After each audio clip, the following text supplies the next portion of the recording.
तर हाय मैत्रिणींनो, स्वागत आहे तुमचं माझ्या चॅनलमध्ये. तर आपल्या इथून मागचे 2-3 व्हिडिओ झाले. लग्न कसं जमलं, त्यावर त्यानंतर आणखीन पुढं काय झालं, गण लागला. 2 महिन्यानंतरची तारीख धरली लग्नाची आणि त्यानंतर मग 2 महिने मग लग्नाच्या मध्ये जो 2 महिन्यांचा कालावधी होता त्यामध्ये मग कशी सिच्युएशन होती. तर कशी सिच्युएशन होती तर म्हणजे विशेष काही नाही. तर 7-8 दिवसांनी यांनी एका पाहुण्यां सांगितलं की तिला सांगा फोन करायला. मला नंबर वगैरे दिला. मग त्यानंतर 2-3 वेळा सांगितल्याच्या पुढं मग मी माझ्या आजोबांनी मला सांगितलं की पाहुण्यांनी नंबर दिला आहे आणि फोन करा म्हणतात.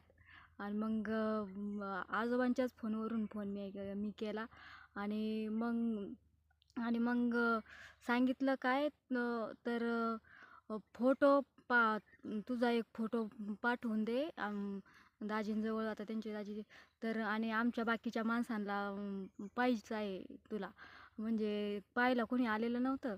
आणि मग असं कारण सांगितलं. आणि तेव्हा एवढ्या नॉर्मली गोष्टी म्हणजे मोबाईल हे स्क्रीन टच मोबाईल वगैरे तर नव्हतेच, आपले साधे फोनचे मोबाईल असायचे. आणि तेव्हा मग आणि फोटो असे काढलेले नाहीच, असे लग्नात याच्यात काढलेले फोटो, असं सेपरेट फोटो तर अजिबात नव्हता.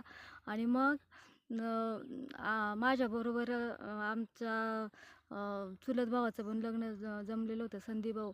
आणि मग आणि आमची तिघा-चौघांची लग्न सोबतच जमलेली होती. माझी चुलत बहीण रूपा आणि मी. मग त्यांनी आणि मग आता त्यांनी तसं विचारलं म्हणल्यावर मग सगळ्यांनाच माहीत झालं का पाहुण्यांनी फोटो मागितलाय म्हणून. आणि मग संदीप भाऊने आम्हाला दोघींना पण गाडीवर घेऊन गेला संध्याकाळच्या वेळेमध्ये. आणि मग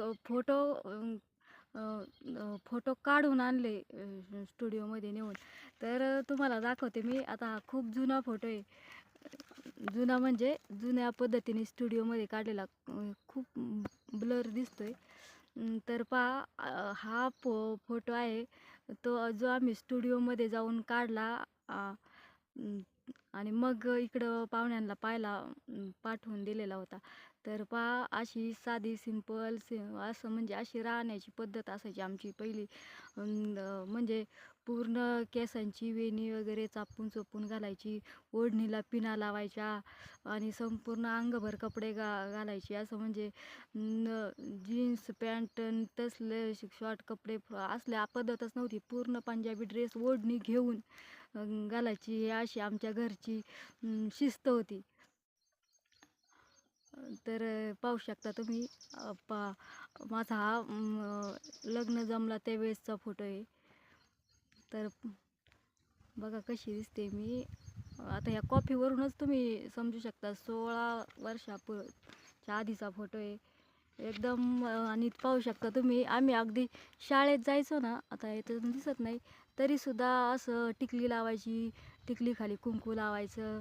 आणि अजूनसुद्धा आमची आजी झाली, आमची आत्या झाली, आवर्जून कधी पण विषय निघाला सांगत असतात की पोरींच्या गळ्यामध्ये ते कपाळाला कुंकू असलं पाहिजे तर चेहरा भरून दिसतो, असं तसं.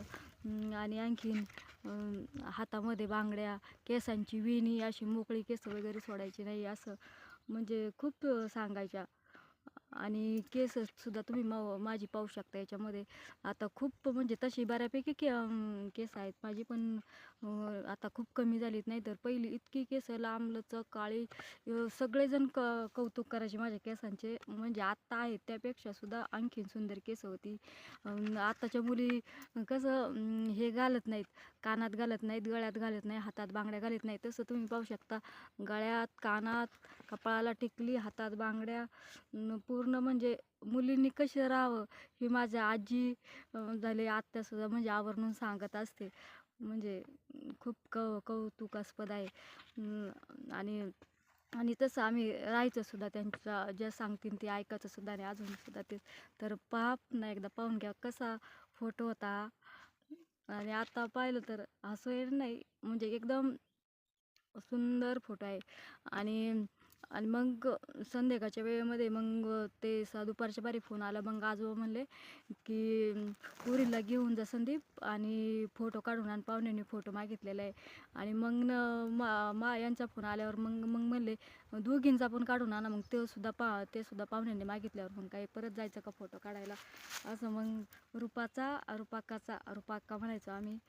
आता नाही ते आमच्यात. मी सांगितलं तुम्हाला पाठीमागं सुद्धा खूप आवर्जून मला त्यांना लग्नाचा विषय निघला ना, तिची 100% ना 101% सारखा आठवण होत असते.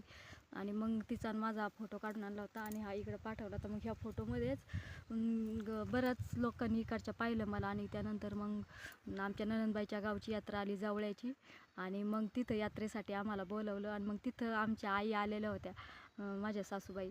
आणि आमच्या आईंनी आणि ताईंनी आणि बाकीच्या मंडळींनी मग तिथं मला पाहिलेलं होतं. आणि मग असा कार्यक्रम. आणि ह्या फोटोची विशेष आठवण आणि अजूनसुद्धा या अल्बममध्ये मग नंतर मी लग्न झाल्यानंतर अल्बममध्ये जपून ठेवलेला आता आहे, तुम्हाला दाखवण्यासाठी विशेष मी काढून आणला फोटो.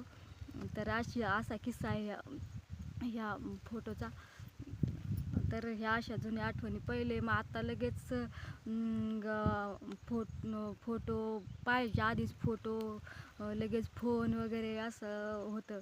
पण तेव्हाची सिच्युएशन तशी नव्हती. आणि आता जर म्हणलं ना तर सहज जर मुलींना म्हणलं ना, अगं आमच्या टायमाला असं होतं तसं होतं, तर आता लांब नाही पुढायचं. तुम्हाला मी आमच्या दीदीचंच सांगते. तिला मी सांगत असते, अगं तू वेण्या घालायला शिक. आता तिला वेण्या घालता येतात, पण गेल्या वर्षी येत नव्हते. मी सांगायची, अगं तू आता 9वीला गेली, तू वेण्या घालायला शिक. तर मी 5वीला होते तेव्हापासून माझी एवढी लांब लांब केस होती, तरी पण मी वेण्या घालायची. मला म्हणते, ए बाई तुझं नको सांगू मला, तू काही पण सांगते. ना अजून आता काम जरी एखादं सांगितलं ना तर म्हणणार. मग मी सांगत असते तिला, आम्ही शाळेतून आल्यावर हे काम करायचो, ते काम करायचो. तर मी सांगायच्या आधीच सांगत असते की तुझं नको सांगू आम्हाला किती अभ्यास असते, आमकं तसं असं तसं. तर म्हणजे मुलींना कोणती पण जुनी आठवण सांगितलं म्हणते तुमचं सांगूच नका आम्हाला, म्हणजे असं मुलींचं असतं. तर पहिली सिच्युएशन कशी होती हे मी तुम्हाला सांगितलं. आणि ही एक त्यातली आठवण ह्या फोटोची. आणि पाहिलं तर लगेच आवर्जून मी सांगते ना, आमच्या आजोबांनीच आम्हाला सांगितलं होतं, जा पाहुण्यांना फोटो काढून आणा. आता पाहुण्यांना सांगायची आणि फोन करायची गरज पडत नाही. फोटो आधी फोटोच पाहिलं जातं, मग मुलींना पाहिलं जातं, त्यानंतर फोटोतच आधी पसंती केली जाते. पण हे आमच्या वेळचा हा किस्सा इतका सुंदर आहे. तर मला जरूर सांगा असं वाटला. तर हे छोटासा टॉपिक आपला तुम्हाला कसा वाटला हे आपला व्हिडिओ पहा आणि जरूर मला कमेंट करून सांगा. तर चला, बाय बाय.